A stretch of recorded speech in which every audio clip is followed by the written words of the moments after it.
Shalom, selamat pagi Bapak Ibu yang dikasihi oleh Tuhan Yesus. Selamat tahun baru 2022. Tuhan Yesus menyertai dan memberkati kita semua.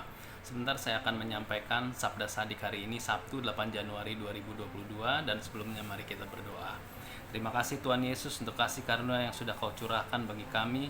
Ya Roh Kudus, tolong kami dan pimpin kami untuk dapat mengerti kebenaran firman Allah. Bapa, berikan kami hikmat untuk melakukan pembaharuan di tahun 2022 agar kami boleh mempunyai resolusi-resolusi yang tertuju untuk memuliakan nama-Mu. Terpujilah nama-Mu, haleluya, amin. Tema pagi ini berjudul Alagi yang terambil dari kitab Yohanes 3 ayat 3. Saya akan membacakannya. Yesus menjawab, "Aku berkata kepadamu, sesungguhnya jika seseorang tidak dilahirkan kembali, ia tidak dapat melihat kerajaan Allah." Alagi dalam bahasa Yunani berarti perubahan. Perubahan atau transformer yang berarti juga pengubah. Di dalam dunia teknik atau engineering, transformer atau trafo dipakai untuk mengubah arus tegangan listrik, misalnya dari 110 volt ke 220 volt ataupun sebaliknya. Idealnya perubahan itu menuju sesuatu yang lebih baik atau positif atau mengarah ke pembaharuan.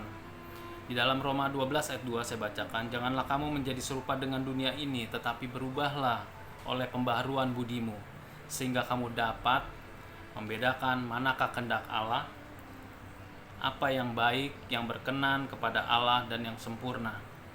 Melalui proses pembaharuan, hidup kekal dari Allah sendiri disalurkan ke dalam hati orang percaya, sehingga dia menjadi anak Allah atau ciptaan yang baru.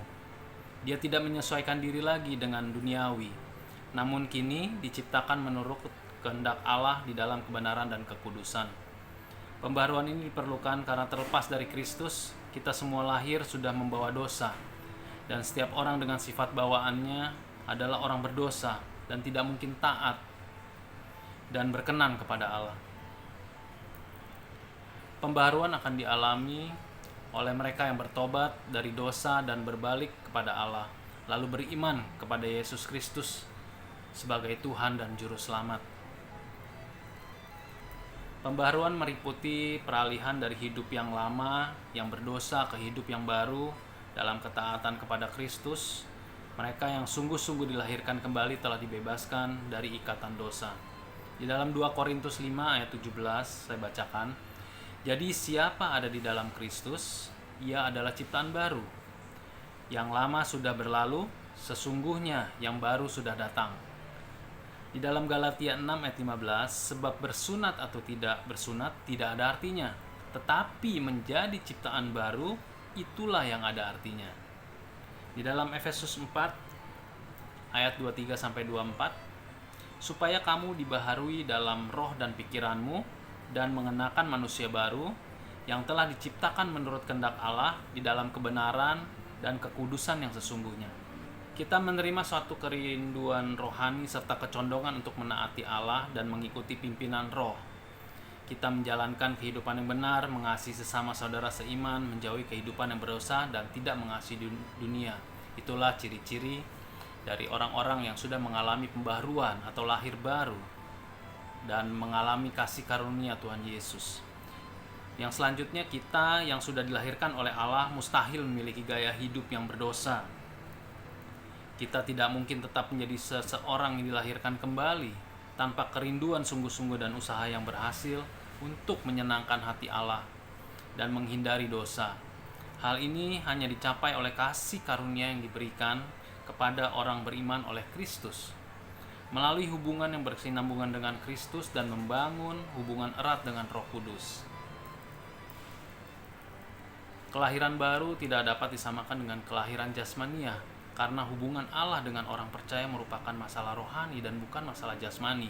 Oleh karena itu, walaupun kaitan jasmania di antara seorang ayah dan anaknya tidak pernah dapat dihapus, hubungan bapa dengan anak yang dirindukan Allah dengan kita adalah sukarela dan dapat terputus selama masa pencobaan di dunia ini. Hubungan tersebut tetap tergantung pada iman kita sepanjang hidup di dunia ini, iman yang ditunjukkan dengan kehidupan yang penuh ketaatan dan kasih yang tulus. Selama kita masih diberikan nafas oleh Allah Bapa, Pergunakanlah waktu kita dengan sebaik-baiknya dan dengan bijaksana. Lakukanlah perkara-perkara yang berkenan kepada Allah. Jauhkan kedagingan dan hal-hal yang duniawi.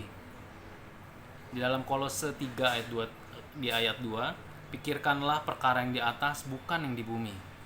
Lakukanlah pembaruan secara transformasi terus-menerus, berkesinambungan dan berulang sampai kita memenangkan pertandingan iman kita di garis akhir.